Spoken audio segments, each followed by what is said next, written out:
Gospodin s vama. Čitanje Svetog Evanđelja po Luki. U ono vrijeme posla Bog anđela Gabriela u galilejski grad imenom Nazaret, k djevici zaručenoj s mužem koji se zvao Josip iz doma Davidova, a djevica se zvala Marija.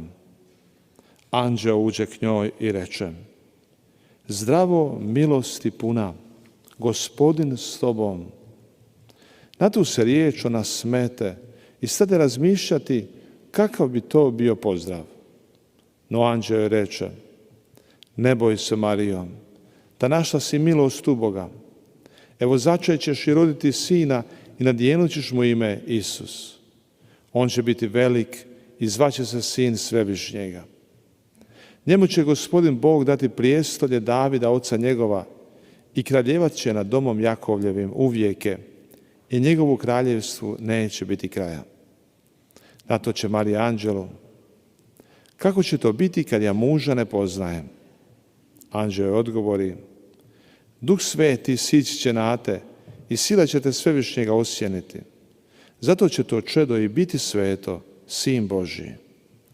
A evo tvoje rođakinje Elizabete, i ona u starosti svojoj zače sina. I njoj, nerotkinjom prozvanoj, ovo je već 6. mjesec. Da Bogu ništa nije nemoguće. Na to Marija reče: Evo službenice Gospodnje, neka mi bude po tvojoj riječi. I anđeo otiđe od nje. Riječ Gospodnja. Slava tebi, Kriste.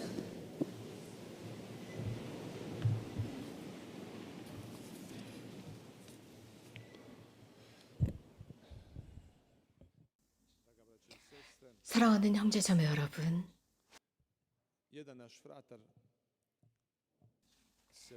이곳에 프란치스칸 중에 한 분이 미국에서 돌아오셨습니다. 성모님께서 메주고리에서 발현하셨다라고 하셨을 때였습니다. 메주고리에 오셔서 미국에 있는 신부님께서 전화를 하셔서 이렇게 물었습니다. 정말 성모님께서 발현하셨나요? 라고 물었습니다. 그러자 이분께서는 성모님의 발현 여부는 문제가 없습니다. 그저 제 자신에게 문제입니다. 라고 하면서 설명을 하셨답니다. 저도 이런 생각을 했습니다. 성모님께서 발현하셨다라고 했을 때 메주고리에서 이런 사실을 알았을 때 사실 이런 성모님의 발현 여부는 성모님에게 정말 발현하셨느냐라고 묻는 것이 아니라 문제는 내 자신이었습니다. 메주고리에를 만났을 때 제 자신에게 의문을 던지기 시작했습니다. 곧 제 자신이 바뀌어야 한다는 것이었습니다. 이것이 바로 메주고리의 진짜 의미가 아닐까 싶습니다. 사랑하는 형제자매 여러분, 하느님께서 계시하셨습니다. 성경에 기록하신 대로 당신의 그 말씀을 우리들에게 계시하셨습니다. 하느님의 계시는 우리에게 오셨습니다. 우리는 그것을 듣고 실천하고 있습니다. 곧 예수님께서는 회개하고 복음을 믿으라라고 하셨습니다. 그분의 그 부르심은 우리들의 귀에까지 들려옵니다. 하느님, 예수 그리스도야말로 하느님의 계시입니다. 하지만 인간의 마음에 달려 있습니다. 그 말씀을 받아들이느냐의 여부입니다. 하느님의 사랑이 드러납니다. 말씀과 활동을 통해서 드러납니다. 이 세상을 향한 메시지, 그 메시지는 있지만 하느님을 향해 이 세상은 마음을 닫아 걸고 있습니다. 예수님 동시대 사람들만 보아도 알 수 있습니다. 회당에 있었던 사람들, 그들은 예수님을 믿지 않았습니다. 그렇기 때문에 그 사람들 앞에서 많은 이적을 행하실 수 없었다고 마테오 복음사가는 전하고 있습니다. 예수님은 세례자 요한의 초대관에서 이렇게 코멘트를 하셨습니다. 요한이 너희에게 왔지만 의로운 이로 너희에게 왔지만 너희는 그를 믿지 않았다. 그래서 불결한 여자들이나 세리들은, 죄인들은 그 말씀을 믿었다. 너희는 모든 것을 다 보았음에도 불구하고 믿지 않았다. 여전히 믿지 않고 있다라고 했습니다. 메주고리에는 무엇인가 좀 더 잘 알기 위해서 제공된 것이 아닙니다. 메주고리에라는 발현은 예수 그리스도의 복음을 굳건하게 믿기 위해 제공된 것입니다. 이것은 슬라브코 신부님께서 말씀하신 것이고 메주고리의 특징입니다. 메주고리에는 새로운 것을 가져다 주는 것이 아니라 사람을 새롭게 만듭니다. 모든 것은 다 똑같습니다. 하지만 사람이 바뀝니다. 성사들은 모든 곳에서 다 실행되고 있지만 메주고리에서는 더 깊이 있게 사람들은 그 성사들에 참여합니다. 또 메주고리에서 성체 성사는 모든 전 세계에서 거행되고 있지만 메주고리에 오는 사람들은 성체 성사를 영적인 양식, 약으로 받아들입니다. 이곳에서의 고해 성사는 많은 사람들이 자신들의 영혼을 정결히 하는 곳으로 여깁니다. 정결합니다. 마음이 정결해집니다. 모든 것은 마음에 달려있기 때문입니다. 마음이 깨어납니다. 이것이 바로 메주고리의 영성의 핵심입니다. 은총이 활동합니다. 은총이 활동하지만 사람이 눈치채지 못합니다. 태양은 찬란하게 비추지만 한 사람이 창고 안에 문을 닫고 있습니다. 빛이 들어가지 못합니다. 하느님의 은총은 활동하지만 우리가 마음을 닫고 있으면 그와 마찬가지입니다. 하느님은 말씀하시지만 사람은 그 말씀 앞에서 귀머거리 역할을 합니다. 그분의 활동 앞에서 사람은 눈먼 사람처럼 행세합니다. 예수님은 생명의 빵이십니다. 우리들에게 제공돼 오시는 분이십니다. 많은 사람들은 메주고리에서 다른 장소와는 다르게 많은 것들을 새롭게 체험합니다. 브라질 근처의 해안에 배가 당도해 있었는데 배가 침몰하고 있었습니다. 사람들이 죽어가고 있었습니다. 그래서 이 배에 물이 차고 있었습니다. 그 바다에는 강물이 흘러들고 있었습니다. 즉 바닷물과 강물이 만나고 있었습니다. 그런데 강물 쪽에 배가 띄워져 있었는데 이 사람들은 자신들이 난파 직전에 있고 목이 마르다고 생각합니다. 하지만 그 강물을 마실 수 있었음에도 불구하고 짠물이라고 생각을 했던 것입니다. 메주고리의 가치를 모르면 사람들은 영적으로 힘든 상황에 빠지게 됩니다. 배고픕니다. 목이 마릅니다. 사랑에 배고프고 목이 마릅니다. 불안하고 초조합니다. 화해하지 않는다면 이런 상황들은 계속 지속됩니다. 영혼 속의 죄의식이 점차 증대합니다. 하느님이야말로 평화의 원천임을 모르면 이렇게 됩니다.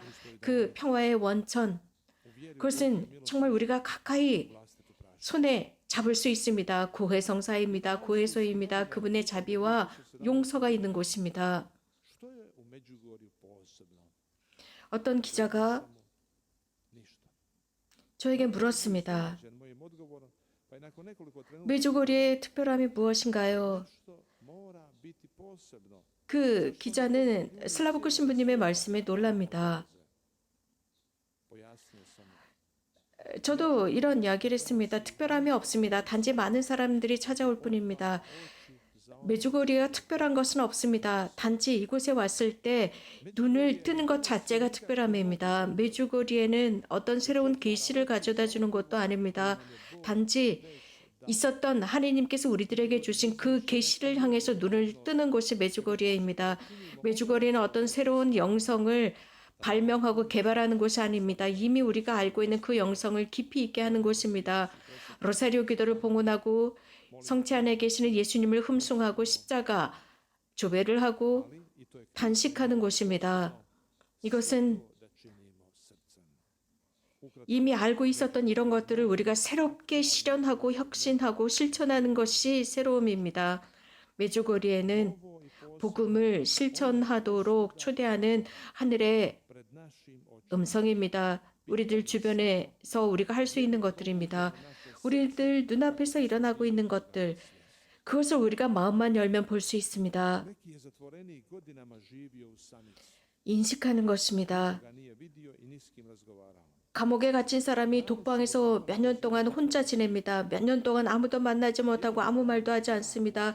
그저 간수가 와서 그 문의 구멍으로 음식만을 집어 넣습니다. 어느 날인가 개미 한 마리가 독방으로 들어옵니다. 그러니까 그 주인은 그 개미를 놀라운 눈으로 쳐다봅니다. 그리고 자신의 손에 그 개미를 들어 올려놓고 자세히 쳐다봅니다. 그리고 빵 부스러기 2개를 줍니다. 그리고 밤이 되면 그를 컵으로 덮어주었습니다. 추울까 봐였습니다. 그런데 어느 날인가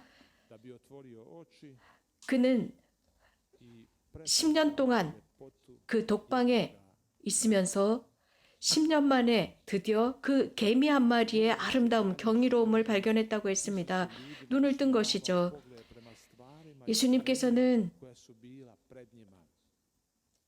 당신의 말씀을 경청하는 모든 사람들을 하늘나라로 이끄셨습니다. 즉 비유로 말입니다. 겨자 나무를 보아라. 저 들판의 꽃을 보아라. 참새들을 보아라. 한 과부가 가지고 있었던 그 동전 한 입 등등 일상 속에서 있었던 그것을 눈을 떴을 때 새롭게 볼 수 있도록 만드셨습니다. 그것만이 아닙니다. 그들 자신을 볼 수 있도록 눈을 뜨게 했습니다. 자신들의 가치를 알아보게 했습니다. 얼마나 큰 가치가 있는지, 창공을 나는 새보다 더 큰 가치가 있다는 것, 이런 모든 것들을 마음의 눈을 뜰 때 특별히 알아볼 수 있습니다. 우리 안에서 우리 주변에 있는 것입니다. 하느님의 사랑의 놀라움, 모든 사람을 향한 그 사랑의 놀라움도 보고 체감할 수 있습니다. 기도와 성체성사와 고해성사의 이 놀라움, 조그마한 꽃의 아름다움, 저 별이 반짝이는 하늘, 모든 사람들, 우리가 만나는 모든 사람들의 그 아름다움, 바로 이런 모든 것들이 메주고리에서 마음의 쇄신을 했을 때 얻을 수 있는 결과들입니다. 우리들의 마음이 쇄신되었을 때의 결과입니다. 그렇기 때문에 모든 것이 다 통상적이지 않습니다. 이렇게 쇄신되었을 때 모든 것을 새롭게 보는 것입니다. 특별하게 보는 것입니다. 많은 새들, 많은 개미들, 이 모든 것들 다 똑같은 피조물들이었지만 우리가 감사한 마음으로 바라볼 때 모든 것이 경이롭습니다. 처음 보는 광경처럼 느껴집니다.